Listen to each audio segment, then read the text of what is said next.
যেই ব্যক্তি রাতের বেলা এই দোয়াটি 3 বার পরে ঘুমিয়ে যাবে, আল্লাহর নবী বিশ্বনবী সাল্লাল্লাহু আলাইহি ওয়াসাল্লাম বলেন, সকাল বেলা যখন আল্লাহ তাআলার বান্দা ফজরের নামাজের মাঝে যখন উঠবে, আল্লাহ নবী বলেন রাতের বেলা এশারের নামাজ পড়ার পরে, খাবার খাওয়ার পরে আল্লাহর বান্দা যদি এই দোয়াটা 3 বার পড়তে পারে, তাহলে আল্লাহ পাক রব্বুল আলামিন সকাল বেলা ঘুম থেকে ওঠার আগে আগে আমার আল্লাহ তাকে নিষ্পাপ মাসুম বাচ্চার মতো আমার আল্লাহ পবিত্র বানায়া দেই।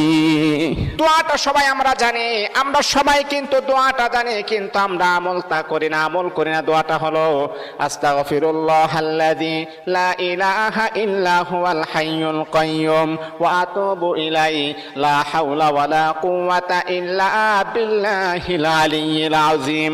3 বার যদি আপনি পড়তে পারি, ইনশাআল্লাহ আল্লাহ পাক রব্বুল আলামিন আমার আপনার জীবনের সমস্ত গুনাহগুলোকে আমার আল্লাহ ক্ষমা করে দিবে।